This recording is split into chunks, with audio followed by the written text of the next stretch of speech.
Welcome to CPAC Now, America Uncanceled. These are my favorite shows because we have somebody we all admire so much actually here with us in person. Harriet Hageman from Wyoming, off this smashing victory. Now, you beat somebody who a lot of people don't know and they've never heard of. Who was this person you beat in your primary? Who was that? Liz Cheney? It wasn't really a primary because it really was almost like a general election because all these Democrats voted in your primary. That's exactly right. Wyoming has what we refer to as an open primary. Yeah. And so all you had to do was come in that day even, and you could change from a Democrat to a Republican. I had a little over 113,000 votes. Liz Cheney had a little over 48,000 votes, but we believe that as much as 50% of her votes were actually Democrats and perhaps some independents in Wyoming. So am I right? Are those vote levels, do they equate to what could have happened in a general election? Was it a big spike? Huge. In fact, there were 42,000 more people who voted in this primary than that voted just 4 years ago. Yeah. So it is the largest primary election in Wyoming history.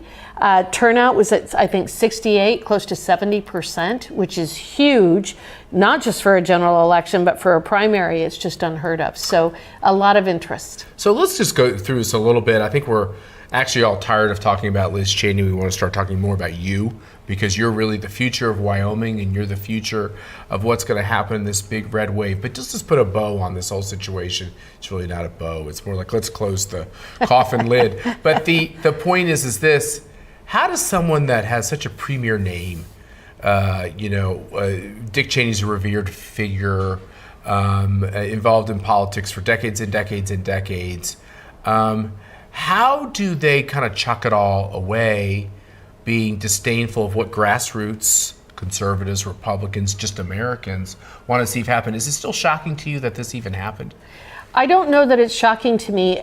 In a republic, you're supposed to be representing your constituents. Mm-hmm. And so the decisions you make have to be based upon what is in the best interest of your state, your legislature, whomever it is.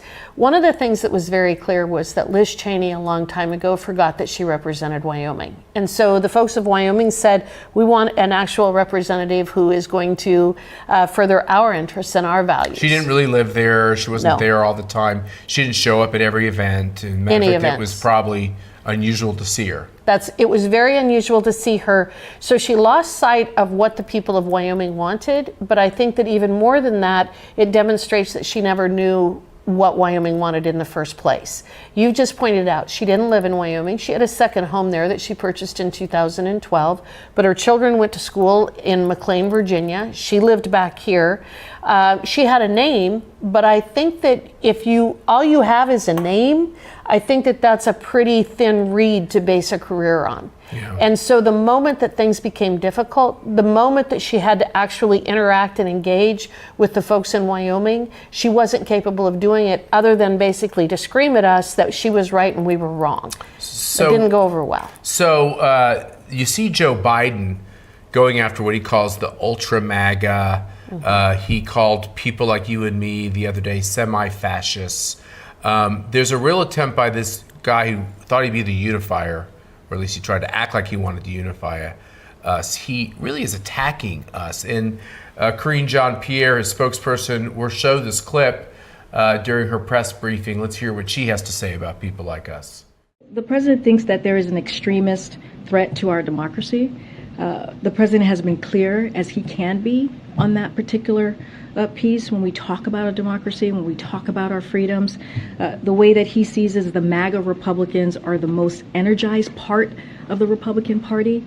This is an extreme threat to our democracy, to our freedom, to our rights.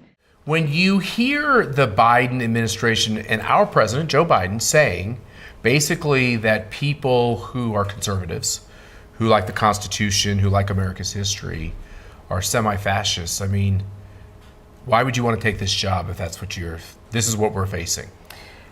Because we need to have people who can actually engage on the issues. Their name calling isn't based upon substance, it's not based upon facts, and it's not based upon history. It's based upon deflection. So they use name calling, and then the press runs with it and starts using that terminology, number one, to marginalize us, but number two, to avoid engaging in a substantive discussion about the issues that we're facing. You can call me ultra MAGA, or don't ever call me a fascist. That's absolutely insane. But you can use that kind of terminology, and when you do that, then we're not going to have a discussion about what do we do about the gas prices. I come from Wyoming. I have represented irrigation districts and farmers and ranchers, the people who actually produce our food, the people who actually produce our energy. How are we going to grow food at $5 a gallon diesel? How do we prevent our lower income folks and our middle class from suffering real serious issues this winter in terms of heat, being able to heat their home and being able to provide food for their kids? If what you're doing is focusing on name calling, and really absurd name calling, because we all know that we're not fascists and they know we're not fascists. But the point that what they're showing is, number one, again, their ignorance, but number two, attempting to avoid the fact that Joe Biden is a complete failure as, number one, a president, but number two, for the last 50 plus years, he's been a failure at everything he's touched. He's been in a body that has allowed him to fail upwards, but he's never really accomplished anything. He's never grown corn. He's never raised cattle. He's never driven a truck. He's never accomplished anything other than sitting in a chair and sometimes yelling at people. And he didn't build it because there's really nothing he ever built. He never built it. He doesn't even understand us. And so I think that that's kind of a reflection of that, is they use names to avoid having to engage on substance, and they know that they can't debate us. I could sit down with Joe Biden tomorrow. I could sit down with Elizabeth Warren tomorrow. I could sit down with Chuck Schumer tomorrow, Adam Schiff. I could sit down with any one of them, and I could put 10 questions in front of them, and I could engage them for an hour on either one as to what's good policy. I don't believe any one of them could keep up with me. And I think that that's why they do this. Well, they must think it's working because, he's been trying to find a message with woke policies that are unpopular, crime going through the roof, all the economic policies. So they've come to these slurs because they feel like, at least if they can try to mischaracterize Trump and his supporters, that's their only hope. That's kind of pathetic. It's pathetic, and in many ways it's very dangerous as well. And it's dangerous because of the names that they're using. You cannot lightly use the word fascist, not if you understand history, not if you understand what happened in Italy, not if you understand what happened in Germany prior to World War II. You cannot just throw that terminology around and then walk away and shrug your shoulders and say, hey, no harm, no foul. By the way, I didn't realize Harriet, Hageman, or the Schlaps or anybody, we weren't trying to shut down anyone's churches. No. We weren't trying to shut down anyone's schools. We haven't told people they can't fully use their land for what they want to. We haven't shut anyone down on Twitter or said they're not allowed to speak their mind. They're the ones shutting us down. That's right. That's what fascism is. When you use your authority to prevent people from using their rights, you shut them down. But don't you see how the woke literati or the liberals are taking words and terminology and using it against us and using it as a weapon? And the problem is that you've got an entire, you've got universities, you've got, again, the liberal media and press that are allowing them to do this and get away with it. And because they are doing that, they're rewriting history. So what we have to think about is not only the way that they're using the terminology now and attempting to paint us, we have to recognize that 20, 30, 40, 50 years down the road, this is the way that the history books are going to be written. And it's an extremely dangerous way to approach government. We are a republic. When I was, with everything that happened with COVID, I was on the side of freedom. I was on the side of liberty. I was on the side of saying the government is not doing what it should be doing. I was on the side saying Anthony Fauci has no legal authority to impose the restrictions that he does, not under our form of government. Our Constitution prohibits him from doing that. I was arguing on the side of the individual. They were arguing on the side of big business, on the side of big government. So really, they're the ones that tend more towards the totalitarian dictator type mentality. But the way that they're doing this is they're switching it around and applying it to us. And I think it's very, very dangerous. And we need to not only push back and say what you're saying is absolutely untrue, we need to reclaim our language. And we also need to be offended. We need to be terribly when I get offended. called a racist, it boils my blood, and I'm glad it does. Because I can't think of a worse thing to be called. When you're called a fascist, I can't think of a worse thing It's to a be terrible, called. terrible thing to say. Yeah. And when we were growing up, there were certain words that just absolutely were not used. And No-go these- zones. They were no, just, you didn't go there, you didn't use them. you didn't use them, and now they're thrown around like candy at a parade. And it is White nationalist. Exactly. If you believe in the Constitution, if you love America and you're have my color skin, you're a white nationalist. That just put out there as if that's real. And it's marginalizing people, and it's creating a situation where we can't find middle ground, where we can't find a way to live with each other. And that's, I think, one of the most damaging things that's happened in the last maybe 5 or 6 years with where the Democrats have gone, is they're making it impossible for us to have the melting pot that we really are and we're intended to be. One of the things that you look at with our Constitution is it's one of the greatest documents ever written because it's based upon one thing. Not one thing, it's based upon a lot of things, but one of the most important aspects about it is that it recognizes that our rights come from God, they do not come from government. And why that's important is that means that the government cannot take them away. They cannot take away our freedom of speech. It also means you can't be a fascist. And it means you cannot Because be a fascist. you don't have enough power to be a fascist That's under our right. system. We have diffuse power. Yeah. We have the three branches of government. If you adhere to our Constitution, what they're saying is not only a lie, but it's an extremely dangerous lie. And that's why when the leader or whatever Mr.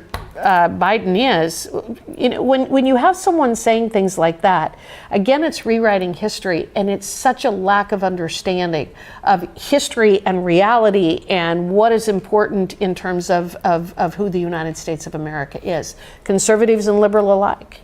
So look, I know that you have had a distinguished legal career. For everyone who's worried that there'll be another lawyer in Congress, this is the kind of lawyer you want, because she's the kind of lawyer that's out there defending all the water rights and the land rights for the good people throughout the West, which is, I think, these are critical issues.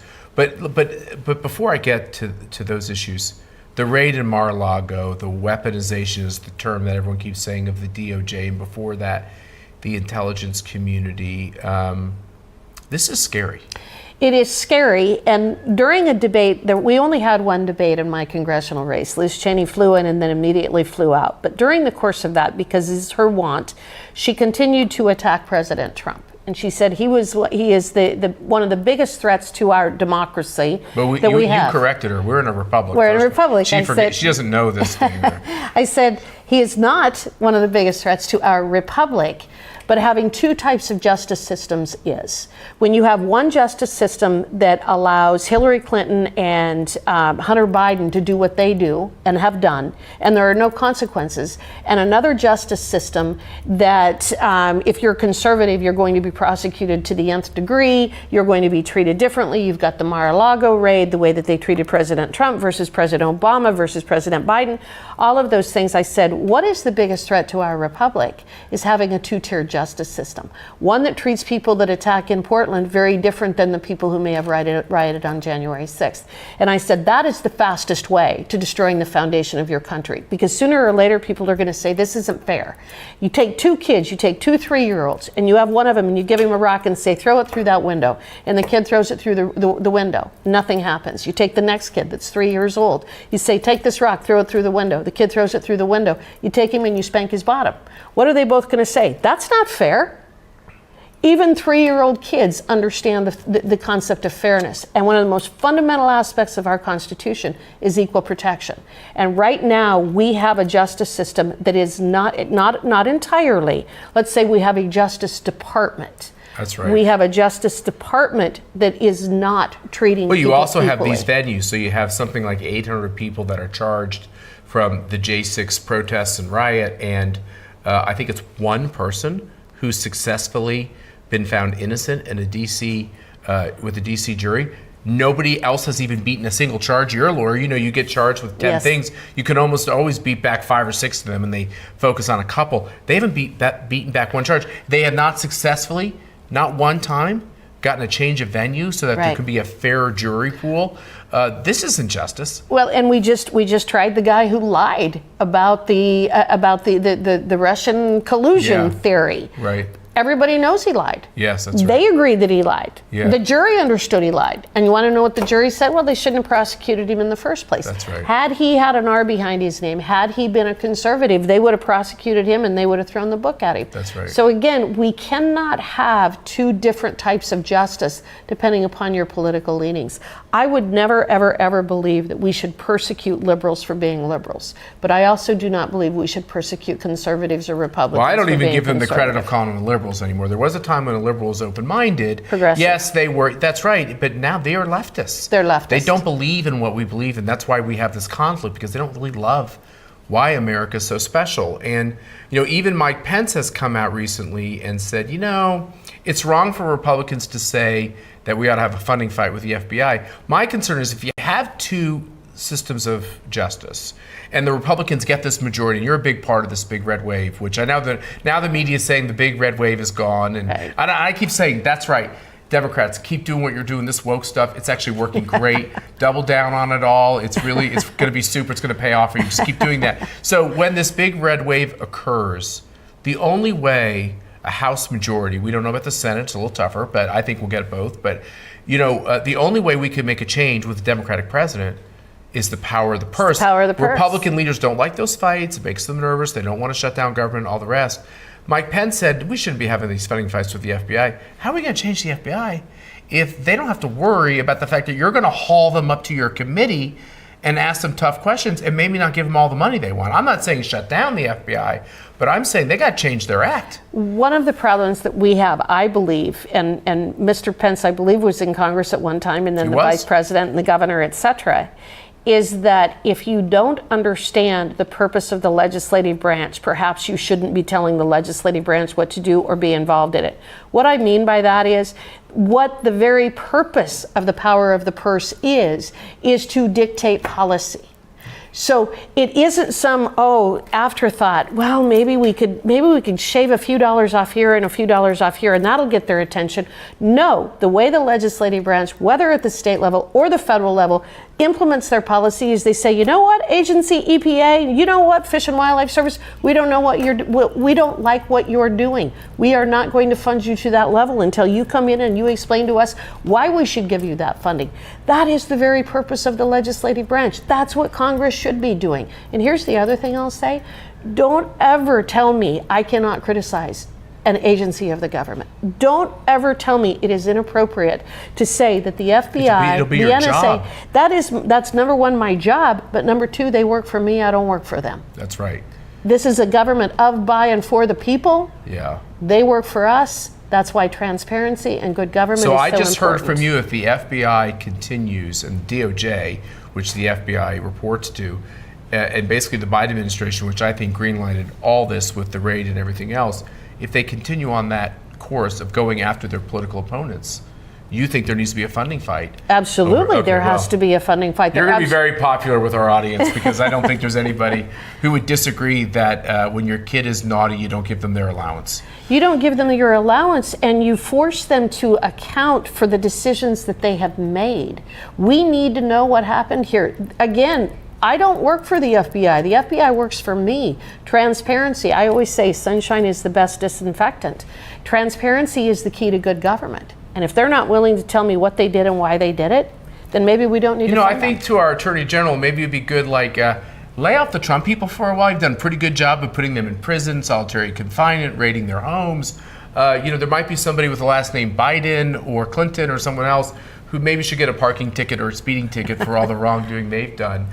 You had a big victory in court the other day. Was this in Colorado? No, it was actually the Court of Federal Claims yesterday. Oh, so the big here deal in DC. court. Yeah. So when you go to Congress, you're not going to be able to be like this crusading lawyer anymore. No, I won't be able to practice law, which is, I've been practicing law for over 33 years, and I don't like the idea of giving that up. I've really enjoyed working for all of the people that have been such incredible clients for so long, and I've made some real progress on some of these important legal issues, just like we did yesterday. But there's another calling as well. And the calling now is to go in and try to fix, try to force Congress to actually be, again, the legislative branch, take power away from unelected bureaucrats and administrative agencies, return the legislative power to our elected officials so that they're accountable to us, actually go back to that foundation on our Constitution. So I've loved being a lawyer, and I'm still doing that part-time. But as of January, my focus is going to be righting this country. We got to right the ship. Harriet Hageman, she's one of these stars of tomorrow who is going to be joining the freshman class. She has to get through her general election in the state of Wyoming. That's usually more of a speed bump, but we don't take anything for granted. No. So you should keep helping Harriet in her race, and I think she agrees that this is an exciting time to be in this fight. It is an exciting time, and the fact is I'm optimistic because I've met a lot of good people who are willing to get into the fight with us.